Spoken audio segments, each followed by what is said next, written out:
देखिए, ऐसा है, जो कलेक्ट्रेट है जहां डीएम का ऑफिस है वहां पर दोनों लोग गए हैं और क्योंकि माहौल थोड़ा सा गर्म है इसलिए पूरा कलेक्ट्रेट को बंद कर दिया गया है। बाहर से अंदर किसी को जाने नहीं दिया जा रहा है।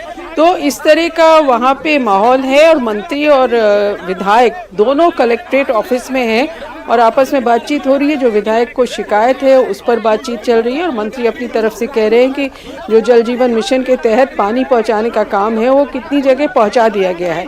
तो ये मामला है कि कलेक्ट्रेट ऑफिस के अंदर दोनों लोग इस समय मौजूद हैं और माहौल का तनाव देखते हुए अंदर फिलहाल वहाँ किसी को जाने नहीं दिया जा रहा।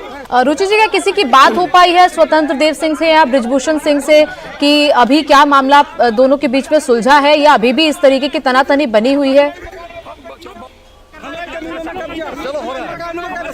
देखिए, क्योंकि माहौल गर्म है वहाँ पे फोन नहीं उठा रहे हैं दोनों लोग, लेकिन बात यही है कि विधायक को ये शिकायत थी कि मंत्री आए हैं, वो मंत्री प्रधानों की बात सुने, प्रधानों को जो दिक्कत है गांव-गांव में पानी न आने से उसका समाधान मंत्री निकाले। इसी को लेकर झड़प हुई थी और अब दोनों लोग कलेक्ट्रेट के अंदर हैं और दोनों में बातचीत चल रही है और ऐसा कहा जा रहा है कि मंत्री भी उनको समझा रहे हैं और विधायक अपना पक्ष रख रहे हैं कि मेरा खाली मकसद ये था कि आप प्रधानों की बात सुन लें। लेकिन एक तरीका भी होता है बातचीत का। इस तरीके से जनता के सामने अगर दोनों जनप्रतिनिधि लड़ने लगे और इस तरीके की हाथापाई हो जाए, बंधक बनाने जैसी स्थिति आ जाए, तो जाहिर तौर पर जनता के बीच में भी कैसा इम्पैक्ट आता है कि दोनों मंत्री ही विधायक जब आपस में लड़ रहे हैं तो जनता का काम कैसे होगा?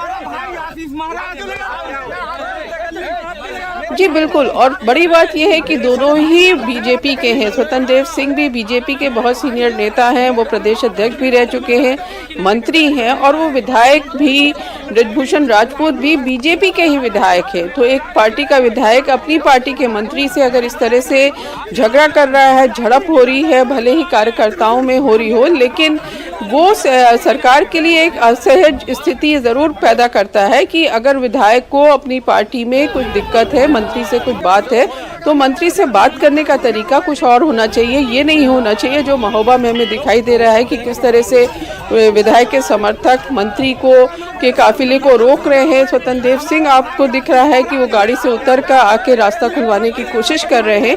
तो ये स्थिति सच में सही नहीं है और पार्टी जो बीजेपी अनुशासन वाली पार्टी मानी जाती है उसके लिए तो बहुत बड़ा सवाल है गोनिका। बिल्कुल, बहुत बड़ा सवाल है और जिस तरीके की स्थिति पैदा हुई है, बहुत असहज स्थिति भी है मंत्री के लिए भी, और दोनों एक ही पार्टी के हैं। लेकिन उस वक्त जैसी स्थिति वहां पर बनी, किस तरीके से दोनों के बीच में वाद विवाद हुआ, वो पूरी बातचीत रिकॉर्ड हुई है, वो आपको सुनाते हैं। योजना पढ़ते हैं, ठीक है, बनाने नहीं दिया जा रहा, नहीं बन नहीं रही ना, 4 साल कोई काम नहीं हो रहा है। और इस गांव का है, चलो मेरे साथ, नहीं ग्रामीण इलाका में कौन सा गांव है? गांव किसका है? जहाँ नल कनेक्शन नहीं मिल रहा है वो मेरे गांव का नाम बताओ, एक गांव का नाम बताओ, हम वहाँ चले अभी।